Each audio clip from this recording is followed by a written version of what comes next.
What's up, y'all? Welcome back to OTB here on 104.5 ESPN. If you're watching on YouTube, hit the like button. We love talking to LSU head football coach Ed Orgeron every Tuesday here at this time. Coach, we are going to start with something that is just everybody's biggest fear, and there's no great way to deal with this in a public setting. In fact, I hate kind of having to address this in a public setting, but we have to. And so I ask you, how is everyone handling the current tragedy affecting the LSU family with the horrible news of Kevin Falk's passing yesterday? Yeah, obviously it's very tough on everyone. Everyone's close to Kevin and his family. You're not going to find a better man or family than Kevin Falk and his wife are, even though he's very close to his daughter. This is a tragic time for him and his family. We want to show him the respect. Say our thoughts and our prayers. We said a prayer with the team. A lot of guys were hurt. A lot of people in here were hurt yesterday, and we just feel awful for Kevin and his family. Yeah, and obviously I think everybody does. And I know it's completely thrown us off over here. There's no easy way to do this, Coach, so we'll just move on and start talking about some other things. Okay, maybe it's a positive news coming out of a very adverse situation. Y'all sent a giant LSU 18-wheeler full of supplies down the bayou to LaRose, cut off. What did it mean to you to get to help out with the recovery effort back home? And then how are things going down in LaRose? I know that's an area that still needs a lot of help. Sure. First of all, I'd like to thank the administration for doing it. They brought a big truck there of supplies. Me and Steve Esmer were flying down on a helicopter, but the weather was too bad. We had to turn around. I really wanted to be there to see everybody. Everybody was very gracious. They were happy to see that big LSU truck pull up, and it gave them a sense of relief. But I want to thank everybody that donated the food and supplies. It was much needed down there. Now, Coach, as far as the game goes on Saturday, let's start with the positives. What were, so you did film review, you have Tell the Truth Monday. What were the biggest positives revealed by the eye in the sky? First of all, man, I'd like to thank the fans at the Tiger Walk. Outstanding thing. Since we got from the Tiger Walk, I'd like to thank the student body. It was full. The fans that were in there. It was Saturday Night Tiger Stadium, so we were fired up about that. Positive thing is, number one, we won, obviously. The way that the defense has played, the pass rush that they put on, I thought the defense made improvement. Now we have to play against bigger and better opponents. We know that. I thought on offense we showed signs of a multitude of runs, especially outside runs, getting the ball. We played a lot of guys. We saw our two young running backs, which we've been bragging about. They'll be excellent football players. And then to play a Cade York in the special teams, making 2 school records. So there was a lot of positives coming out of the game. There's a lot of things that we can learn from. Coach, you mentioned that defensive line getting after Cody, unfortunately, with the 8 sacks there. But when you look at what Andre Anthony was able to do, obviously Mason Smith. But I go back and I watch that tape, and Andre has 2.5 sacks. The first one, it's a double hand swipe, and he rushes with speed. And then the next one, he's spinning and beating a double team. And he's really turned himself into a complete player and been big so far this year for LSU's defensive front. Yeah, Andre is a great leader for us. I'm glad he came back. Got to give a lot of credit to Andre Carter, our new defensive line coach. He's excellent. Remember this, now he had 80.5 sacks in the NFL. Yep. And he looks like he can still get 80. And those guys with passion, you should have seen him before the game. He provides a lot of energy. So I give a lot of credit to Andre and a lot of credit to both Andres for the work that they put in. Well, and Coach, now you're on the other side of it, so you can talk about it more, but what a weird night where, okay, so yeah, Andre Anthony gets a big sack, but then that's your son getting lit up on the other side. Like, every time Cody drops back, it's just immediate pressure, and on one hand, it's like, okay, great, my team's playing great, but then it's my son getting the crap kicked out of him. So, like, what was that like, man? Yeah, it was different. I got to first couple of plays, it was different. But, Cody knew his competition. We were going to give him our best shot. He was going to give us our best shot. But at the end, I was glad I so good. And, nobody likes to see that their son getting pummeled out there. But I was proud of his toughness. Yep. You know, that's a game we had to play well. We had to win. It was competition. But at the end, I was glad it was over. Yeah, definitely some toughness displayed. Coach, how about the interior defensive line?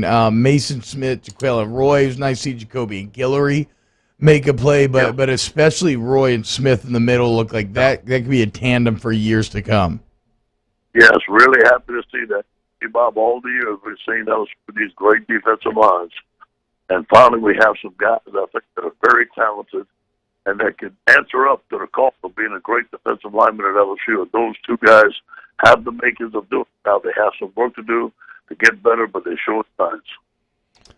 Coach, obviously something we talked about last week was the rushing attack for LSU, and you mentioned going to throw some different things in there. We did see some different things, got under center a couple of times. Armani Goodwin was a lot of fun to see on that 21-yard run. Unfortunately, had to kind of limp off the field there. What's his status for this game? Because it was fun to see his speed get to the edge there and have that big run. Yeah, he's questionable for this game. I don't think we have him. I'm not sure yet. Possibly I'll know more about Friday. But man, what you saw in that first play is what we've been seeing all camp. The young man is elite.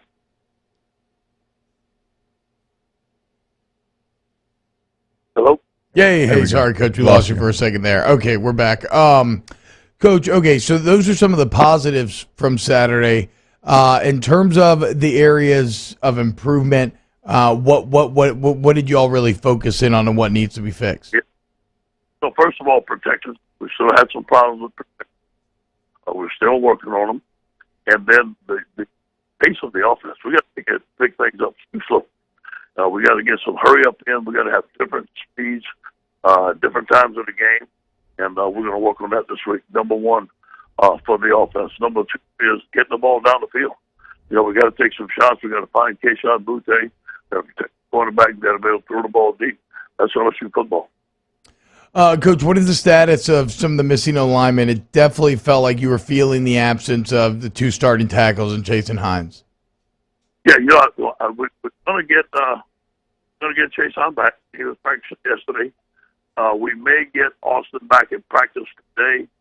I think he's going to play this week, but we've got to see this week. That's the only guys we're going to get back. We got a couple of other guys that Cam Wire is going to be out.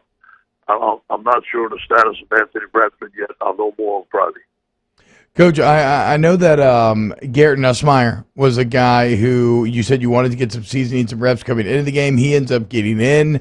It seems like what he did really tantalized a lot of LSU fans. What is the current view of the QB room and kind of how Nussmeier factors into it?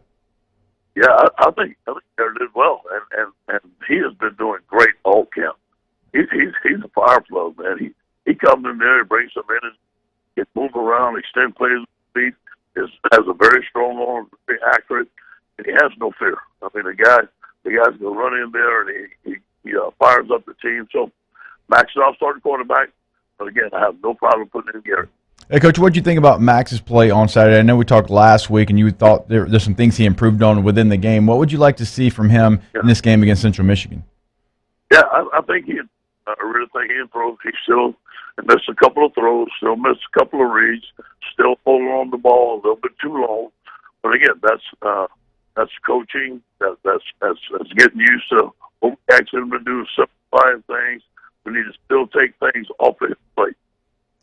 Coach, what about the one thing in watching film? The look to the sideline stuff. I mean, ideally, when you're doing that, it's to put yourself in the perfect position. But if you're still having MAs, or it's still not necessarily winning that kind of chess match, it feels like a net negative. How are you all evaluating how the look to the sideline strategy is working out offensively? Yeah, we've got to change it.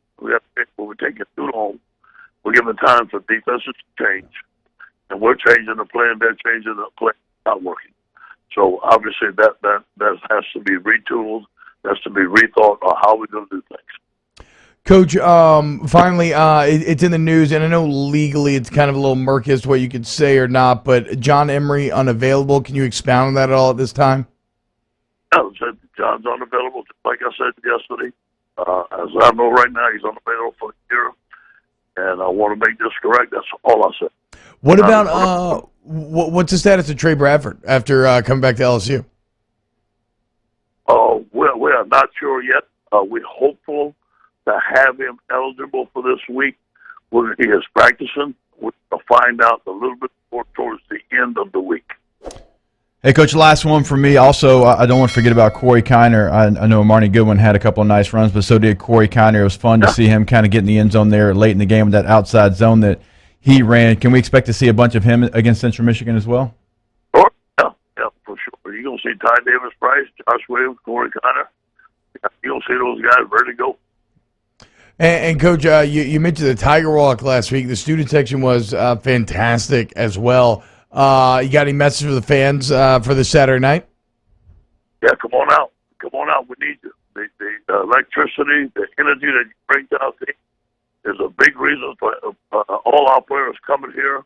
And come on out this Saturday. You'll see a better LSU football team. We got to take the next step and beat Central Michigan. Coach O, every Tuesday on Off the Bench here at 7:30. Coach, thank you so much. Hey, guys, go Tigers.